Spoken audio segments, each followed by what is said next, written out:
हिमाचल विधानसभा का बजट सत्र 14 फरवरी से होगा शुरू। सत्र में पहले विधानसभा में हुई सर्वदलीय बैठक। स्पीकर ने सदन को सौहार्दपूर्ण माहौल में चलाने के लिए मांगा सहयोग। मंडी में स्वराज छात्र संगठन कल्याण संघ का वार्षिक कार्यक्रम अंत्योदय की थीम पर हुआ आयोजन। छात्रों ने संस्कृति और नृत्य की दी प्रस्तुतियां।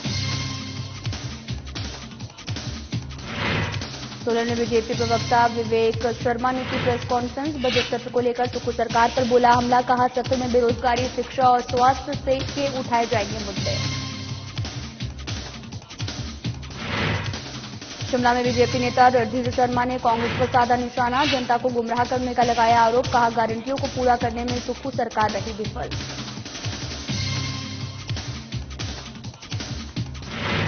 गगरेट में विधायक चैतन्य शर्मा ने डीसी जतिन लाल को दी बधाई। विकासात्मक कार्यों को लेकर की बैठक। औद्योगिक क्षेत्र को व्यवस्थित करने पर हुई चर्चा।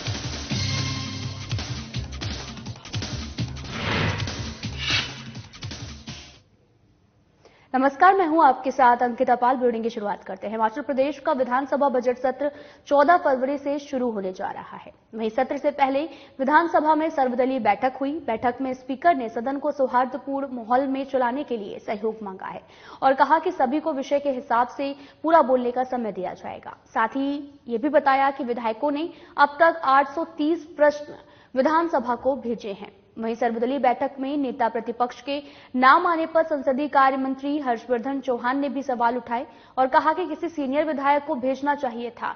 हम विपक्ष के हर सवाल का जवाब देंगे। वहीं सर्वदलीय बैठक को लेकर विधायक बलवीर वर्मा ने भी कहा कि विपक्ष को मुद्दे उठाने का पूरा मौका मिलना चाहिए।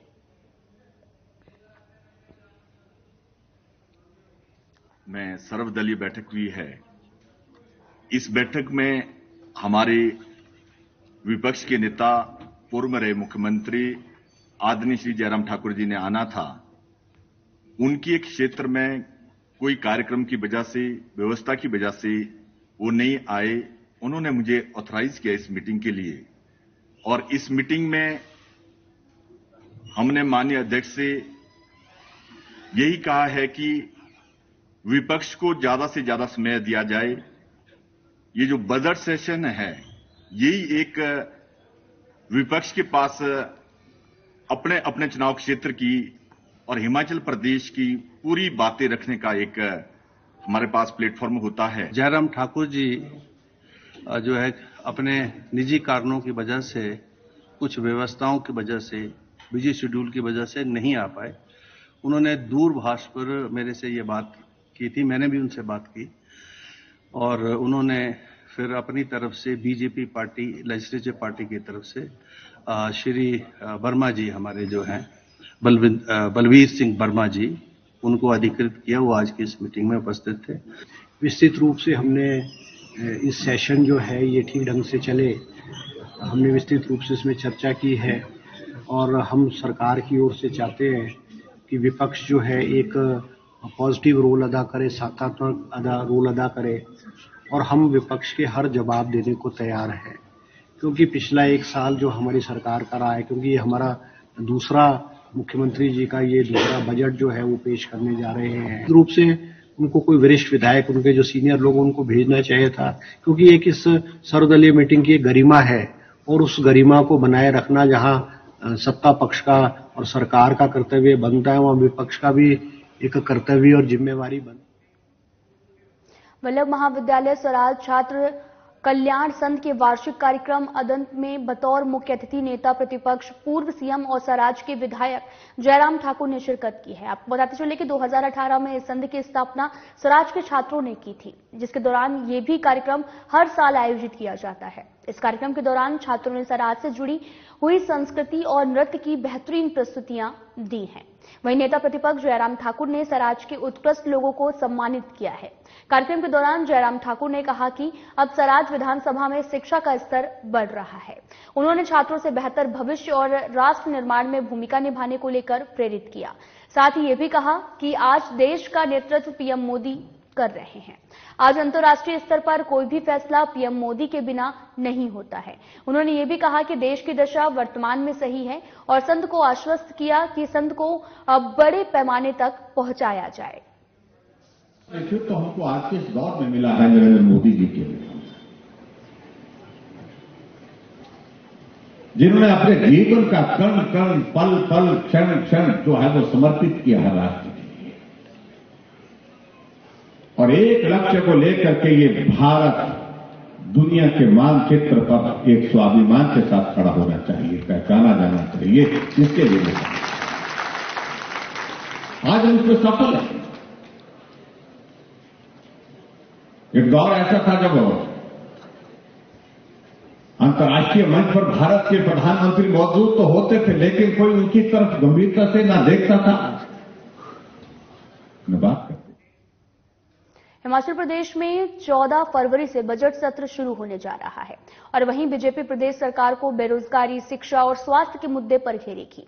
ये बात बीजेपी प्रदेश प्रवक्ता विवेक शर्मा ने आपको बता दें कि सोलन में आयोजित पत्रकार वार्ता के दौरान कही। उन्होंने ये भी कहा कि प्रदेश सरकार अपनी गारंटियां पूरी करने में विफल साबित हुई है और प्रदेश में नशे का कारोबार खूब फल फूल रहा है। शिक्षित युवाओं को नौकरी का वादा करके नौकरी नहीं दी गई। साथ ही ये भी कहा कि धर्मशाला चयन आयोग पर कोई फैसला नहीं है। साथ ही रिजल्ट पेंडिंग में हमारे संवाददाता से बात करते हुए बीजेपी प्रदेश प्रवक्ता विवेक शर्मा ने भी बताया कि बजट सत्र में विपक्ष अपनी भूमिका को बखूबी निभाएगी। उन्होंने ये भी कहा कि प्रदेश में बेरोजगार युवा नौकरी का इंतजार कर रहे हैं। शिक्षित युवाओं की आयु सीमा निकलती जा रही है, लेकिन प्रदेश सरकार किसी भी मुद्दे पर सजग नहीं है। फरवरी से प्रदेश का विधानसभा सेशन प्रारंभ होने जा रहा है, जिसमें 27 तक ये चलेगा और आगामी बजट सेशन भी इसमें आएगा। भारतीय जनता पार्टी ने भी कुछ बिंदुओं को तय किया है, कुछ हमने स्थानीय और कुछ राज्य स्तरीय विषय हैं जिसको हम लेके जाना चाहते हैं। जिसमें सबसे बड़ा मुद्दा है कि प्रदेश सरकार जो अपने आप को कर्मचारी हितैषी और व्यवस्था परिवर्तन के नाम पर आई थी, आज स्थिति यह है कि विद्यार्थी तो छोड़िए, विद्यार्थियों के अभिभावक भी आज सड़कों पर बैठे हैं। युवाओं का एज बार हो रहा है, प्रदेश के रिजल्ट निकल रहे हैं। धर्मशाला चयन आयोग का अभी तक भी स्पष्टीकरण नहीं हुआ है, उसका क्या होगा क्या नहीं होगा। करना मूल आधार से लेकर के दृष्टिहीन कर्मचारी। बीजेपी के वरिष्ठ नेता और विधायक दल के सचिव रणधीर शर्मा ने वर्तमान कांग्रेस सरकार पर आरोप लगाते हुए कहा कि कांग्रेस सरकार लगातार हिमाचल प्रदेश की जनता को गुमराह कर रही है। उन्होंने ये भी कहा कि पिछले विधानसभा चुनाव में कांग्रेस पार्टी ने अनेक वादे जनता से किए थे और 10 गारंटियां भी जनता को दी थी। साथ ही कांग्रेस सरकार ने कहा था कि सत्ता में आते ही ये गारंटियां पूरी हो जाएंगी और वहीं उन्होंने ये भी कहा कि सत्ता में आने के बाद में कांग्रेस सरकार वादों को तो भूल गई है, लेकिन गारंटियों को पूरा करने में ये सरकार विफल रही है। 1 साल से अधिक समय तक इस सरकार को सत्ता में आए हुए हो गया है, लेकिन एक भी गारंटी पूरी तरह लागू नहीं हुई, जबकि लोगों को गुमराह किया जा रहा है। क्योंकि इस सरकार ने सत्ता में आने के बाद में प्रदेश के अंदर बिकने वाली शराब में 10 रुपए प्रति बोतल की बढ़ोतरी भी की थी और ये भी कहा कि ये मिल्क सेस है और ये पैसा शराब की बोतल पर 10 रुपए बढ़ाकर लिया जाएगा। उससे किसानों से 100 रुपए प्रति लीटर दूध खरीदा जाएगा। साथ ही ये भी कहा कि मिल्क सेस तो सरकार इकट्ठा कर रही है, परंतु किसानों को दूध की कीमत नहीं मिल रही है। ये सरकार जनता को भ्रमित करने का प्रयास करती है। कि वर्तमान कांग्रेस सरकार लगातार हिमाचल प्रदेश की जनता को गुमराह कर रही। पिछले विधानसभा चुनाव में कांग्रेस पार्टी ने अनेक वायदे जनता से करके वोट लिए थे और 10 गारंटियां भी जनता को दी थी कि सत्ता में आते ही ये गारंटियां पूरी की जाएगी। सत्ता में आने के बाद वायदों को तो ये सरकार भूल ही गई है, परंतु गारंटियों को पूरा करने में भी ये सरकार विफल रही है। 1 साल से अधिक समय इस सरकार को सत्ता में आए हो गया, परंतु एक भी गारंटी पूरी तरह लागू नहीं। गगरेट विधानसभा क्षेत्र के युवा विधायक चेतन शर्मा ने उपायुक्त जतिन लाल को जिला ऊना का पदभार संभालने का पर बधाई दी है। साथ ही शॉल, टोपी और पुष्प देकर सम्मानित किया। इस दौरान जिले के समस्त विभागीय अधिकारियों के साथ में बैठक भी की गई। बैठक में जिले के कई विकासात्मक कार्यों को गति प्रदान करने को लेकर चर्चा की गई और साथ ही आपको बता दें कि चेतन शर्मा ने भी कहा कि जिला विकास कार्यों को गति प्रदान करने के लिए उपायुक्त की अहम भूमिका रहती है। साथ ही ये भी कहा कि गगरेट को औद्योगिक क्षेत्र के रूप में जाना जाता है। वहीं विधायक ने भी कहा कि आने वाले समय में गगरेट क्षेत्र में बेरोजगार युवाओं को रोजगार के अधिक से अधिक अवसर प्रदान करने के दृष्टिगत औद्योगिक क्षेत्र को और अधिक व्यवस्थित किया जाएगा ताकि स्थानीय युवाओं को रोजगार के अवसर उपलब्ध करवाए जा सके। उन्होंने विभागीय अधिकारियों से आग्रह भी किया कि वे सरकार की ओर से विभाग के माध्यम से संचालित की जा रही कई जन कल्याणकारी योजनाओं को गगरेट के ग्रामीण लोगों तक पहुंचाएं और यह भी सुनिश्चित करें ताकि ज्यादा से ज्यादा लोगों को लाभान्वित भी किया जा सके। आप सभी जैसे जानते हैं कि हमारे जिला ऊना में श्री जतिन लाल जी जो है उन्होंने एज डीसी जो है अपना चार्ज जो है वो अभी रिसेंटली लिया है। तो मेरा मानना ये था कि गगरेट विधानसभा क्षेत्र का जिसका मैं प्रतिनिधित्व करता हूँ हिमाचल प्रदेश की विधानसभा में, उसको मद्देनजर रखते हुए डीसी साहब का जो है एक वेलकम करना बिल्कुल बनता था। जो एक जिला के स्तर पे डेवलपमेंटल एक्टिविटीज डीसी महोदय द्वारा जो टेकअप करी जाती है वो किसी भी विधानसभा क्षेत्र के लिए जो है बहुत ज़्यादा महत्वपूर्ण होती हैं। तो आज मैंने जो है एक इनफॉर्मल जो है गैदरिंग आज जो है सम्मिलित करने के लिए अपनी तरफ से आग्रह किया था।